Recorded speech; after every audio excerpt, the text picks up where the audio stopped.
but these are tough people at the top of their game. And when they see a Kamala or when they see Biden, Sleepy Joe, they can't even believe it. They can't believe this happened. All the stuff that you're seeing now, all the horror that you look at Israel, they're all waiting for an attack from Iran. Iran would not be attacking, believe me.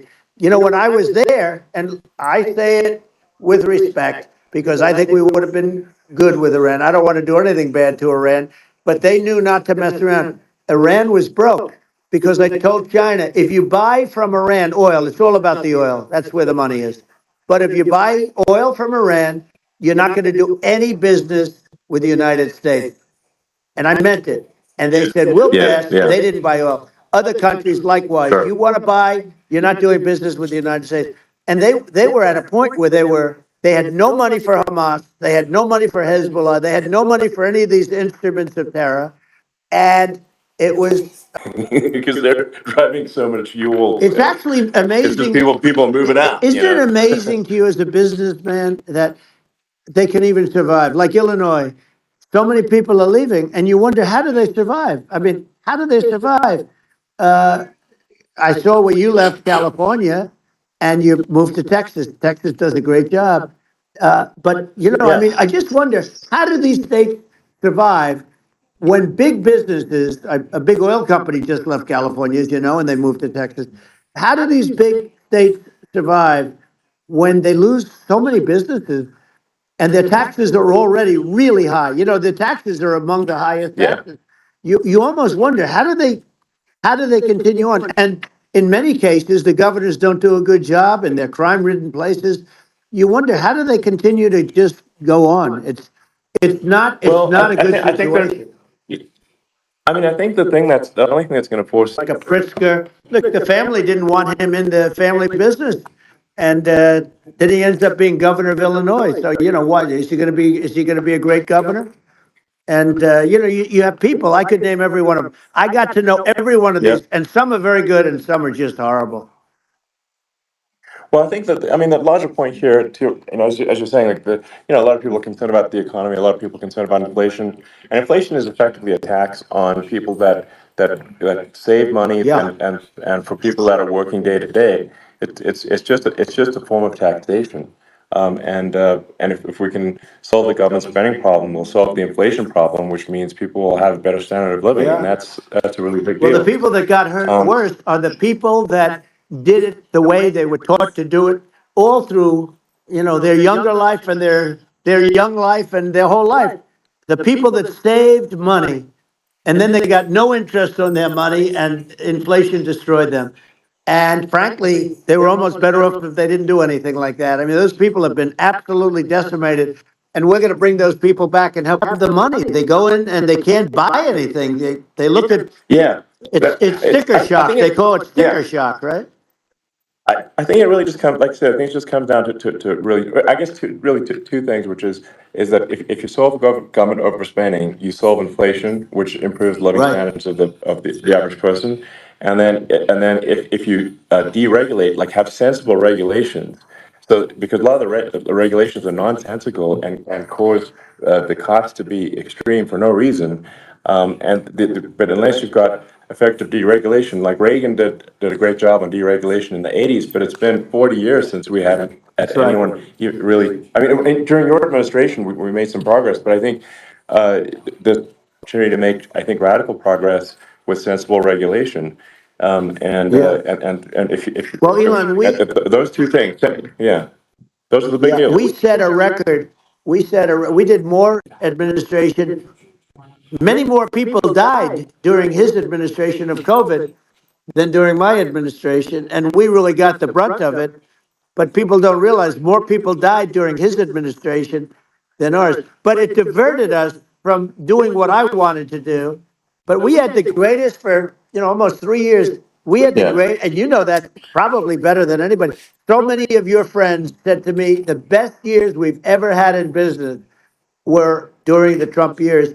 And also said that African American, Hispanic American were so incredible. They were having the best Asian American women, men, young people without a diploma, young people that graduated from the best colleges, from from MIT, from the Wharton School, from all of the great colleges, Harvard. They were doing better, and people without a diploma were doing better, and everybody was happy. And then COVID came, and we had the problem is they spent trillions and trillions. To breathe, like just existing in 1,000 ppm CO2 is uncomfortable. That's like that's considered like an industrial hazard, Right. Just so it's that's actually, you start getting headaches and stuff. So it's even without global warming, it's not comfortable to live in. So you don't want to get too close to that. But I mean, I think we've got. I think we want to just. President, because you don't want to have this proliferation. But you have 5 countries and getting more. You know, China is much less than us right now, but they're going to catch us sooner than people think. They're way lower. Russia and us are number one, and I mean, we're sort of tied. And China is far behind, but they're developing at a level that you're not surprised to hear, very fast. They'll end up catching up, maybe even surpassing. But to me, the biggest problem is not climate change. It's not, and everything's a problem, but it's degrees. To me, the big problem is the nuclear power. The power of nuclear is so great. And when I talk about I'll prevent World War III, I will. But the truth is that you have to, because this is no longer army tanks going back and forth and shooting at each other. This is a level of destruction and power that nobody's ever seen before. Yeah, and actually, there's the bad side of nuclear, which is a nuclear war, very bad side. But there's also, I think, nuclear electricity generation is underrated. You're right. And it's actually, people have this fear of nuclear electricity generation, but it's actually one of the safest forms of electricity generation. It's just a huge misunderstanding. And if you look at the injuries and deaths, caused by, say, I mean, I'm not going to try to pick on coal mining, but just any kind of mining operation. And there's a certain number of injuries and deaths per year. And you compare that to nuclear. Nuclear is actually way better. So it's underrated as an electricity source, and I think it's something that's worth reconsidering. But there's so much regulation that people can't get it done. So that maybe they'll have to change the name. The name is it's a rough name. There are some areas like when you see what happened in bad branding. We'll have to rebrand it. We'll have to give it a good name. We'll name it after you or something. No, it has a branding. I think really it's essential that you win for the good of the country for this election, and that's understating my opinion. Now, you may have seen this, but I got a letter from the EU Commission, like saying, to not have disinformation on during this discussion that we're having, and there's a lot of attempts to do censorship and to force censorship even on Americans from other countries, and what do you think about that? Well, I know the European Union very well. They take great advantage of the United States in trade, as you know. We, through a different form, NATO, we protect them, and yet if you build a car in the United States, you can't sell it in Europe. You just can't sell it. It's impossible. The same thing with our farmers. Our farmers find it very difficult to do business. You know better than I do. You just left California for a lot of those reasons. And what she's done with crime, with cashless bail, where you kill somebody. I mean, we have states there you kill somebody and they let you out right away. I mean, you don't have to even put up, and then they never find the people unless they kill again, and then they let them out again. Our country is becoming a very dangerous place, and she is a radical left San Francisco liberal, and now she's trying to protect. Now she's looking like she wants to be more Trump than Trump, if that's possible. I don't think it's possible, but she wants to be more Trump than Trump. Yeah, I want a wall. I think that's She wants to release all the prisoners that are in detention, and some of these guys are really bad. Right. That just came out today. She doesn't want to build the wall, even though the walls work. Walls and wheels. In your business, everything you do is obsolete. Almost, well, not the tunnels, but everything is obsolete. Even your rocket ships, they're like a month later, they're obsolete. You find a better way to. The only thing that's not obsolete is a wall and a wheel. And the wall, I built hundreds of miles of wall, and that's why we had such good numbers. I was going to add 200 miles. We bought it. We could have flipped it up in 3 weeks, and they sold it for 5 cents on the dollar. That meant, I said, wow, that means that they actually do want to have open borders. She wants to have open borders, and now she's going like she's tough on the border. It's such a lie. Yeah, this is simply not true. This is simply No, not and true. everybody Yeah, knows it's it's simply not not true. true. It's a disgrace that she can say it.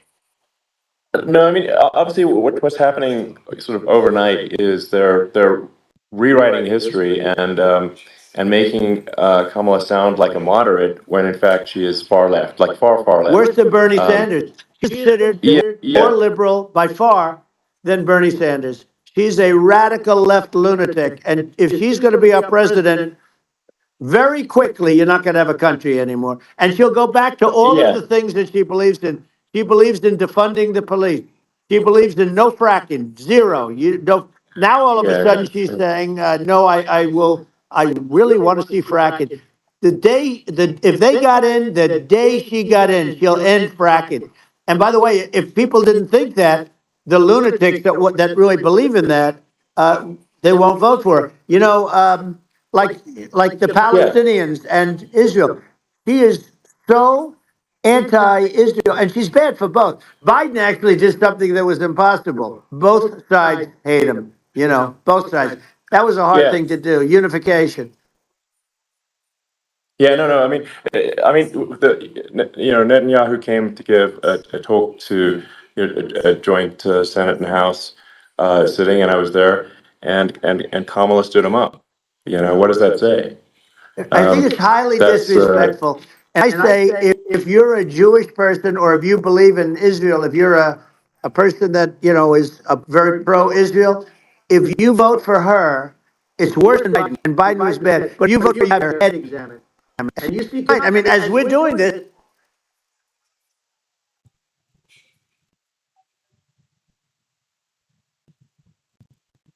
The share of the NATO expenses, and then we get taken advantage of on trade.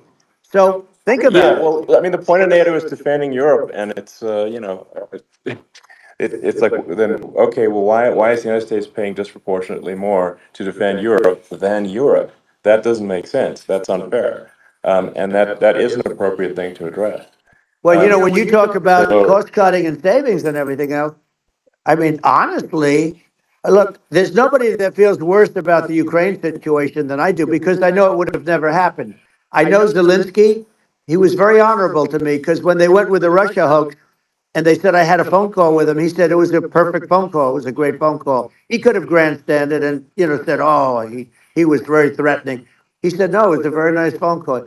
I called him up to congratulate him on his win, and you end up getting impeached because these people are lunatics.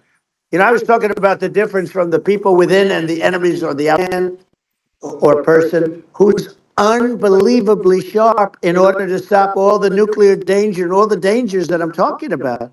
And I got along with all these. I got along with Kim Jong-un. We had dinner, we had everything, and he really liked me, and I got along with him really well. By the way, he's the absolute boss over there. A lot of people said, "Oh, do you think he really?" That's for Let sure. me tell you, I saw things that you don't want to know about. He is the boss. But we had a good relationship, and he doesn't like Biden. He considers him a stupid man. He said he's a stupid man. Well, at least he speaks his mind. But in this country, you're not sort of allowed to say it, but I guess you are. You should be allowed to say it. It's true. But we need smart people, and we need people that have an ability to lead. And she doesn't have that ability. Can you imagine? Now, Chairman Xi very well. Can you imagine her and him negotiating or No, it's even silly. It would be standing silly. together? She's going to negotiate. You said 25, and you're much more than double that number, 25 million. I think you're going to be 60 or 70. And I guess over a period of time, hey, I congratulate you. Do I get paid for this or not? Well, I think actually in terms of the number of people that will hear this conversation over the next few days to Right. weeks, it's going to be hundreds. That's what they say. Yeah, that's good. Well, look, it's an honor. I just asked this, are you better off now or Well, you're better off when I was president. Nobody's better off now. People, we put out polls on that, and nobody's better off now. Inflation has killed it. And they also feel very unsafe. You look at what's going on with a lot of different things. You look at the riots we had at the colleges over, I mean, it's ridiculous, but Right. all of the riots, they just feel unsafe. And now they really feel unsafe because you have a new form of crime. It's called migrant crime. I call it Biden migrant Yeah. crime. Excited and inspired about the future. We want to feel like the future is going to be better than the past, and that America is going to do things that are greater than we've done in the past, reach Right. new heights that make you proud to be an American, and excited about the future. They want the And American I think dream this, back. They want the American dream back, more important than anything else. It's like you don't have that today because the people, they've been just stuck. They see incompetent people running our, you know, the Biden thing is very interesting. People just found him to be incompetent. And when I debated him, I was like, is this for real? It was, yeah, it was just absurd. But I think there are like some grand projects that we could do. I mean, I think like we could build a base on the moon. We could send American astronauts to Mars. We right. could build high speed connections that are more advanced than anything else in the world between our cities. See the systems and how they work, and the bullet trains, they call them, I guess. And Yeah. they go unbelievably fast, unbelievably comfortable, with no problems. And we don't have anything like that in this country, not even close. And Yeah. it doesn't make sense that we don't. Doesn't make sense. Yeah, and I think also like there's I'm kind of hopping on the excess regulation, but I think something um, that I think people can generally understand is that what happens with laws and regulations is that there's more and more of them every year, and unless there's a process to clean them up, eventually everything becomes You're right. illegal, and that actually it slows down the development of new technologies. I mean, if you take the sort of like I think there's room for some reform at the FDA for Yeah. improving the speed with which we approve drugs that could help save lives and improve people's Yeah. lives. And I worked very hard on that. We got that down yeah. to the lowest number ever. And but I'm just trying to tell people my honest opinion, and I haven't been really active in politics before, and I'm just trying to point out that my track record historically has been moderate, if not moderate, slightly left, and so this is to people out there who are in the moderate camp to say I think you should support Donald Trump for president. And I think it's actually a very important junction in the road, and we're in deep trouble if it goes the other way. Well, I want to thank you. And, I actually always did think of you as somewhat left. I must say that. So it's Yeah. even more of an Well, honor to have your endorsement. I know how strong you feel about it. But, when you think of her, San Francisco, 15 years ago, I had a great friend, Bob Tish. He said it's the greatest city in America. And now it's almost not livable there.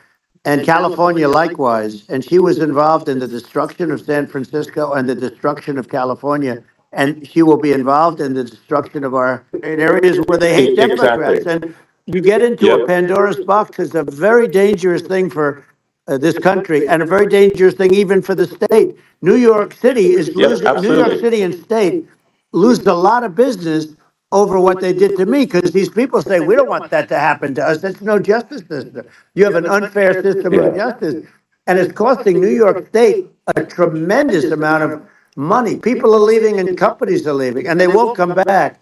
So all of that stuff is important, but the economy now is the big thing, and we can turn that economy up so fast, and people are going to be back again. We're going to get rid of Yeah, inflation. I think there's a lot of opportunity. Right, Absolutely. absolutely. So And I just want to, I want to think, congratulate you. You've done an amazing job. You have definitely got a fertile mind. We can talk, you and I can talk about rockets. well, it's kind of you to say thank Well, you. tunnels, we can talk about tunnels and rockets and electric cars, so many things. And now you're so bad. We have to do a lot I of think that's a things. very real Yeah, risk. it's a big That's risk. a very real risk. Yeah. And it's I'd just like to note to people listening, like I've not been very political before, and if you look at my record, I've actually been I'm not like sometimes they try to paint me as like a far right guy, which is absurd because I'm like making electric vehicles and solar and batteries helping with the environment, and and I actually I supported Obama. I stood in line for 6 hours to shake Obama's hand when he was running for president, and so it's not like I'm like some sort of dyed-in-the-wool long-term Republican. I call myself, uh, historically a moderate Democrat, and but now I feel like we're really at a critical juncture for the country, and uh, I think a lot of people thought the Biden administration would be a moderate administration, but it's not, and obviously that we're just going to see an even further left. Anything yet, because these people have come into our country and they're just getting acclimated, and they don't know about being politically correct law enforcement or lack of law enforcement.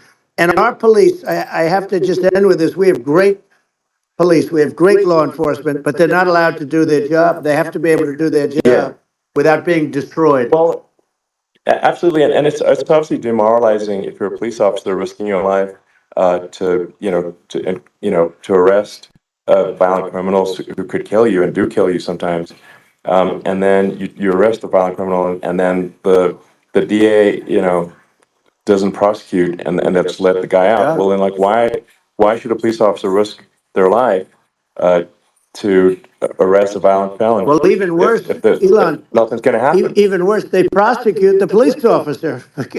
They go after it and they prosecute the police officer, and they take away his pension, they take away his job, he loses his family, he loses his house. Well, I thought it was very telling, like incredibly telling, that when there was that case. Again, they don't take him back anymore with Biden because they don't respect him. Yeah. It's just gotta be done. We just can't have whether they're citizens or not citizens. We can't have, because they won't prosecute citizens either. Not just illegals. So if you can't have violent repeat violent offenders that are not that don't get incarcerated. That's right. Because they will obviously, by definition, continue to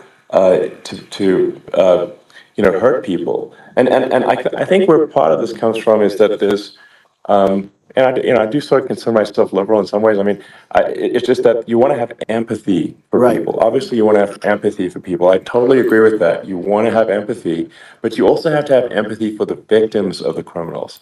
And if you just have empathy for the criminals, it's actually shallow empathy. It's not real. You're not thinking. You're one layer deep empathy. You got to say, like, what if you don't incarcerate this person? Who are they going to hurt? Who are they might kill someone. They might rape someone. If you don't incarcerate them, you have to have empathy for the victims. And there's a lack of empathy for the victims of the criminals, and too much empathy for the criminals. It doesn't make sense. That's why you want to have deep empathy for society. And the respect that they deserve. And we have to let them do their job. They can do a great job, but we have to let them do their job. And if we don't do that, it's going to all disappear. There's never been a society like this where you're allowed to do anything you want and nothing happens. And I'm talking about violent crime. And it's going to get more violent. Environment, but I'm not against.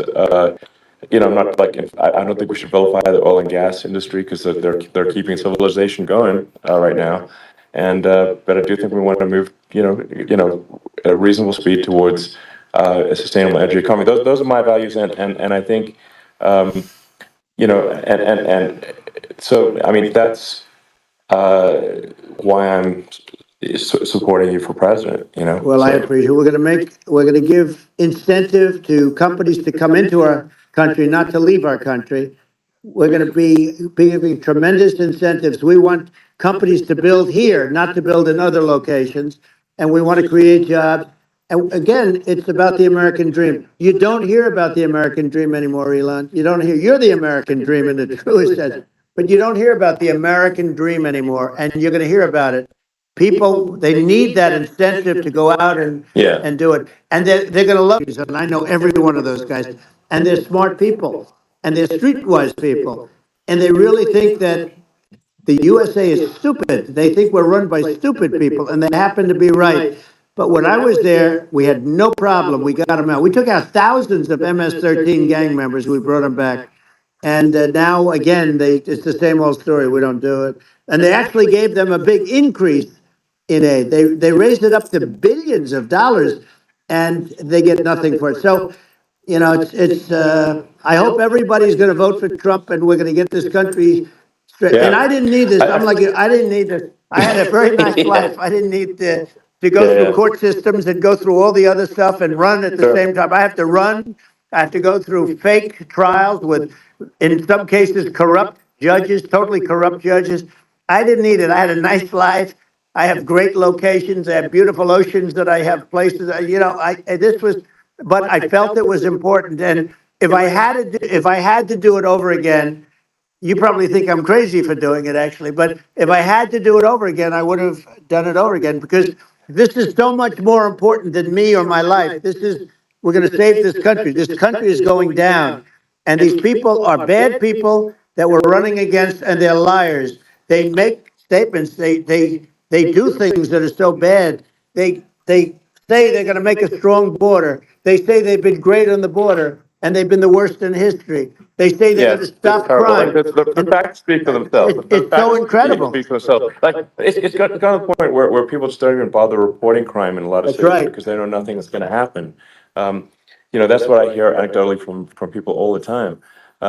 So, you know, it's just, you know, my values, I'm just saying to people out there, like you know, the things I think are important for the future is like, we've got to have safe cities, we've got to have secure borders, we've got to have sensible spending. And inspiration, and I hope you keep going and just continue to do well. And we're going to have a big election coming up, and I think November 5th will be the most important day in the history of our country. I think that election will be the most important election, and I think it'll end up being maybe the most important day in the history of our country, because if we don't win, I just feel so sorry for everybody.